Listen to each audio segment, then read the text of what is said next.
The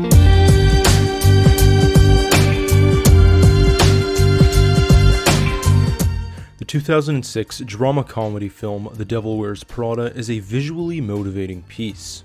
It came during an era of forward-thinking visual change amongst the nation's higher classes. The movie perfectly captures the ever-so-shifting look and feel of the post-1990s era in a way that is distinct and unique. And the absurdity of many of the costumes taken on across the production truly explains how and why it became such a massive part of the American filmatic culture. The film narrates the life of Andrea Sachs, played by Anne Hathaway, as she manages to get a job in New York City as the co-assistant to an eccentric and cold fashion designer named Miranda Priestly, played by Meryl Streep.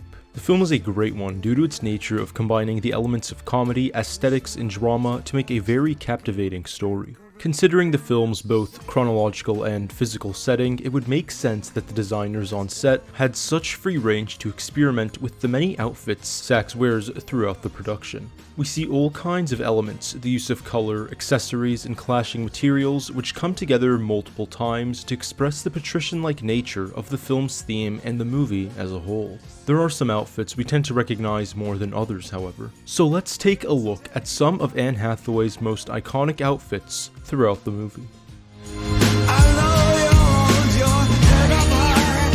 The very first of these strange new outfits audiences get to see on screen is following Sachs' makeover overseen by Nigel. It's a very bizarre layered set that utilizes a tuxedo blazer top and miniskirt. The tweed blazer is characterized by its overly wide lapels that are clearly meant to serve as a visual exaggeration. Underneath the jacket is a strange and flashy sequin top. Going down the list, you'll find tall, brown thigh-high boots that also feel directly from the runway shows of New York City. The only other noticeably dated element of the outfit you'll find is the green knit Fendi bag.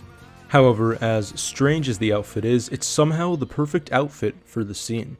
It symbolizes a strong turning point in Sachs' career working for Priestly. It's an outfit that stands out like no other. And while the rest of the film takes a much more practically stylish direction, this scene was clearly meant to be unconventional.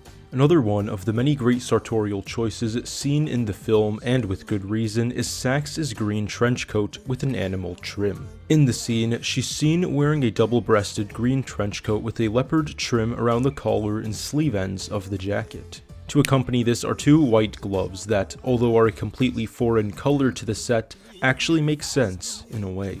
Layering via the use of jackets is a very common fashion tool many people use to elevate their outfit. Something as simple as a dress shirt can be taken one step further via the proper jacket, and this scene is no exception.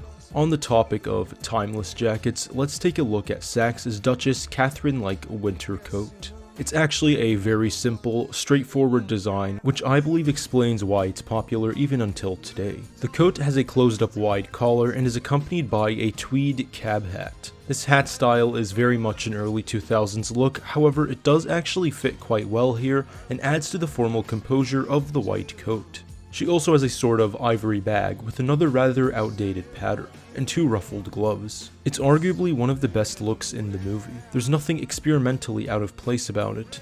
However, coats aside, another thing the film utilizes to make these strange runway sets come to fruition is layering. In one scene, Sachs is seen wearing a layered Chanel set. The outfit is comprised of a white button-down dress shirt topped with a black shoulder-cut top. The combination is certainly a weird one, but it actually works out in its own way. To add to the setup, she's also wearing the tweed cap that we saw earlier, alongside a strange set of layered necklaces. Of course, this is meant to be eccentric and bizarre, and again, it does work in its own strange way. The layering being used here actually makes sense, but again is impractical and meant to serve as a movie runway piece. The other major black on white layered piece she wears in the film is much more practical, and does feel like something you'd seen worn in a legitimate office place. The movie isn't shy about using simple elements all the same, however.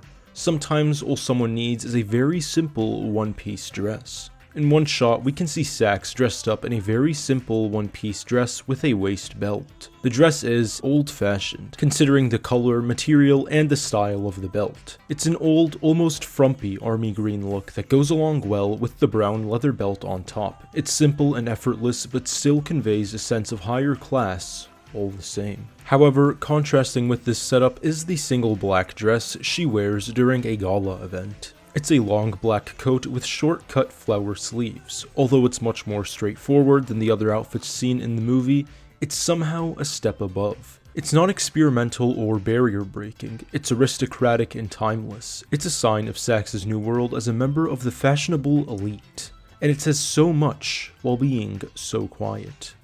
Of course, this being an early 2000s film, there are bound to be eccentric over-exaggerations, and we can see lots of strange costumes across the movie that just simply don't work out well at all. The movie makes heavy use of the trickle-down effect of the fashion world, a theory that states that fashion trends are often set by upper classes and are adopted by lower classes. Of course, this isn't always true in the fashion world. The opposing effect, trickle up, has been seen many times throughout history, with lots of the most fashionable films in Hollywood utilizing the latter effect. However, in the case of The Devil Wears Prada, it certainly is a much more grandiose production. The outfits seen worn by Sachs throughout the production pays homage to the world of strange abstractions that exists within not just fashion, but the greater art world as a whole.